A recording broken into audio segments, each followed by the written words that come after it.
Good morning, ladies and gentlemen. Welcome back to another episode here on European Confessions. The following story that you're going to be listening to, it comes from a translation of a message that I received, and the translation of that message, it reads like this. Hello, Brother Nashi, can you please post my own story as hidden identity? I am a traditional healer, and it hurts a lot whenever I hear people saying that we are agents of the devils. I have come here to speak with you, my young brother, even though I say Mkomanashi, but you are way younger than I am, even younger than my last born. And I just want you to tell people that we are not enemies, we are not agents of the devil. And I believe that each and every traditional healer out there is tired of being treated as if we are from the devil.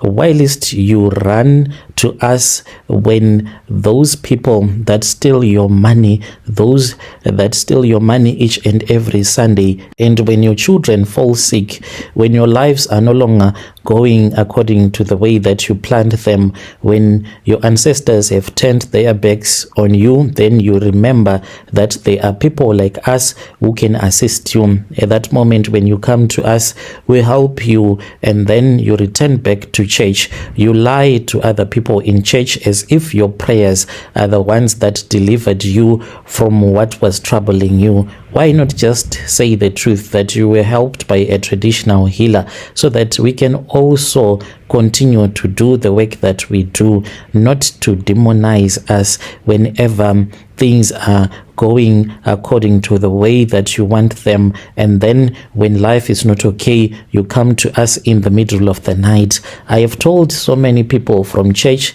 telling them that I am no longer going to assist you if you come to me at night, because I used to do this, but then I saw that these are the same people. When they write on social media, they say that we are agents of the devil, but yet they come to us in the middle of the night. They call us names every Sunday when they are preaching. Here I am talking about a man that I assisted when he needed help the most, when his God, his white God, yet forgotten about him, and he would stand in front of his church and shout that Ngangas, traditional healers, they are the same with the devil worshippers, they are devil workers. And he would rejoice when those people in his church will clap hands, jump up and down, and say that we are witches, agents of Satan, enemies of their Jesus Christ. But the funny thing is that his ancestors, when they forgot about him, like they always did, they did the same thing to my father. They always come to us quietly when things get serious, when their children are crying, when they are facing bad luck. They come to us and tell us that it seems as if no matter how hard they try to pray, their prayers, they bounce back, and they come to us. Let me tell you a story. This is not gossip, it is truth. I don't even need to lie. My ancestors do not bless lies. This man, I still remember him the very first day when he came.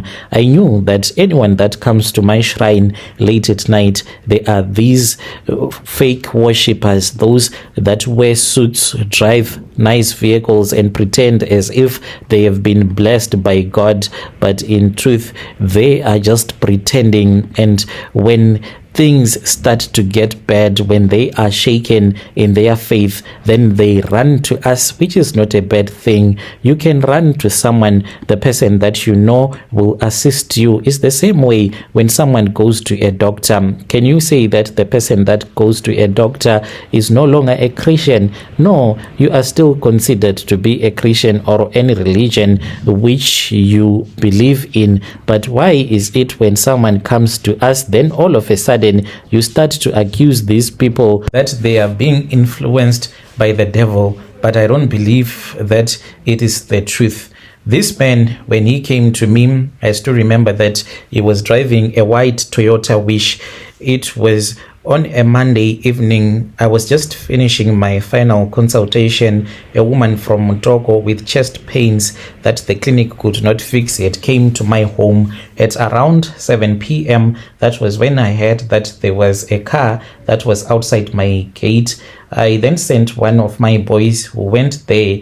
My boys, I mean the spiritual boys, those that protect me, my tokology. He went and he looked and he came back and reported the matter back to me, and he told me that it was a man, a so-called man of God. My tokology told me as it was laughing that he came here, and I said, why did he come here? And then the tokology told me that this man, his daughter was not feeling okay.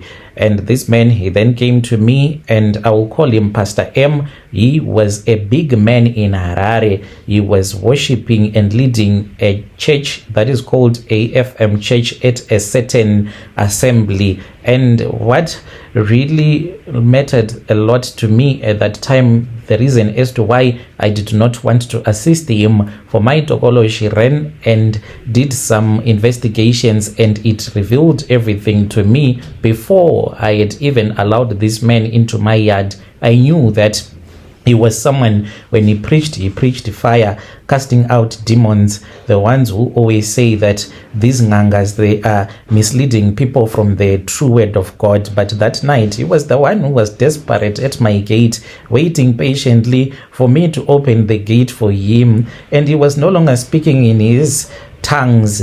He was speaking Shona, like a boy who was afraid of his mother's hiding. And then that was when I allowed him into my yard. And then that was when he said, please assist me. I have prayed, please help me. I have fasted, please help me. God has forgotten me.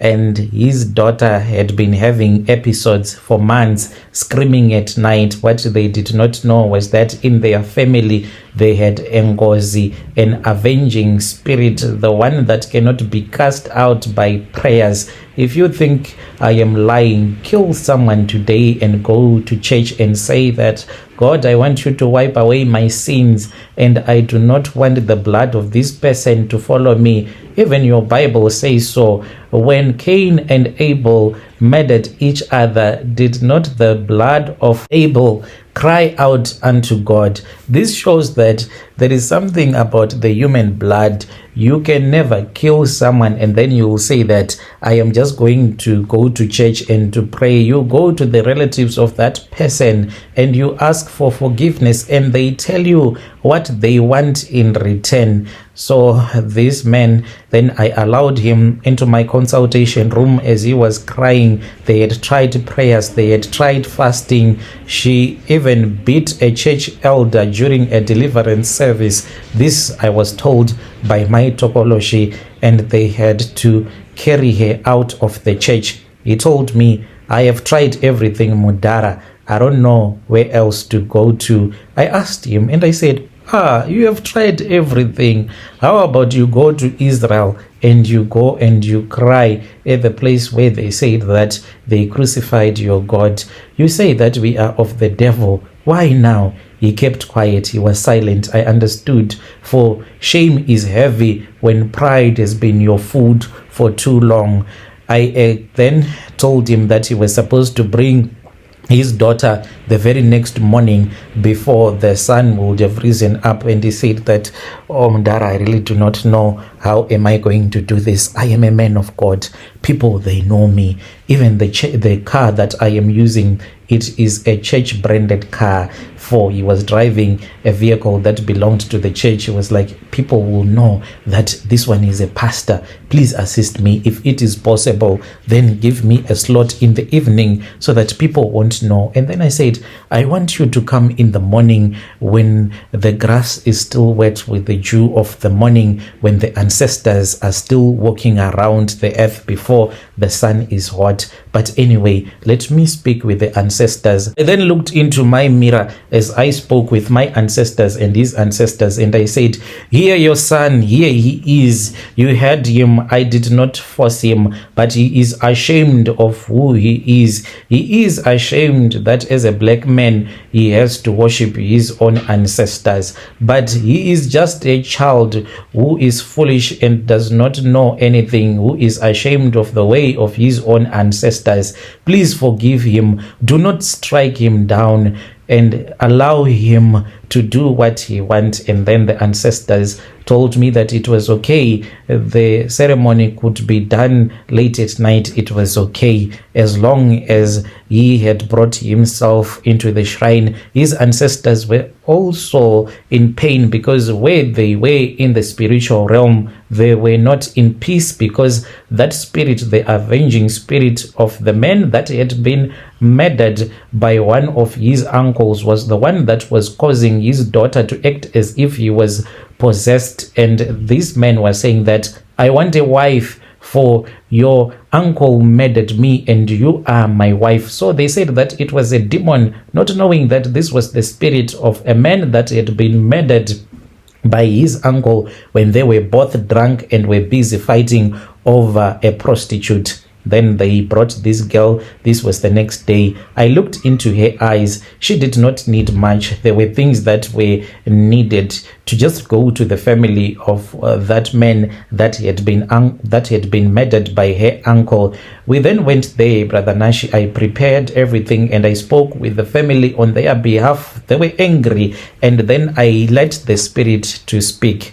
The spirit started speaking and told them that they were supposed to demand many cows from this family. They were supposed to demand a wife from this family. As per our Shona culture, when you kill someone, you give the family of that person that you would have murdered many cows, including one from amongst your family, a daughter that is going to be a wife to that family, so that she can bear children and replace the person that you would have killed.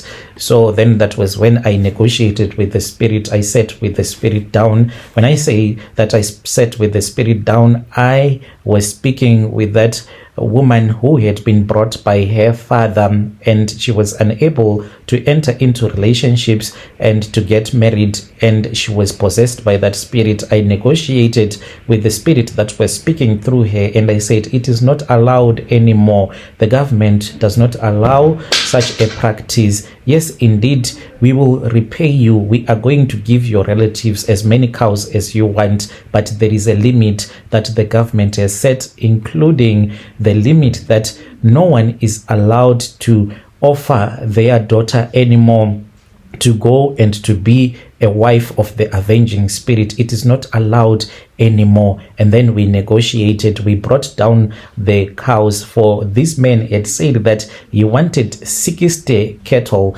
but I then said that it is just too much. We were not going to be allowed to do that, and we negotiated until this family was able to pay 60 cows, and we did a traditional ceremony. I was laughing at that pastor when he got drunk. The moment that he got drunk after drinking our traditional brewed beer, he started to get possessed. His grandmother, I would go to him and I would sit right next to him as he would be singing those traditional songs, and I would be like, man of God, how are you, my dear friend?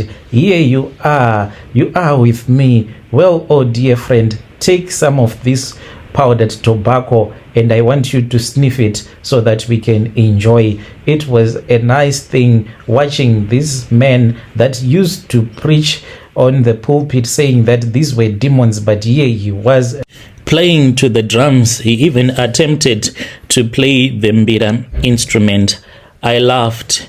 And this guy, he never came back to say thank you. No problem. That is how it is. I knew that even the next Sunday, he was going to go back to his pulpit saying, these traditional healers are leading our people into darkness. I laughed even when I spoke with my Tokoloshi. I told my Tokoloshi, Muzukuru uyatakambatsira ase hanyari. Imagine using a candle in the night and insulting it in the morning after it would have helped you to see. Let me tell you something. I have helped many church people, elders, deacons, prophets, even bishops. They come at night. Some they send, usually their wives first. Others they can even call using fake names. But pain doesn't care about if you are a pastor or not. Not all ngangas are evil.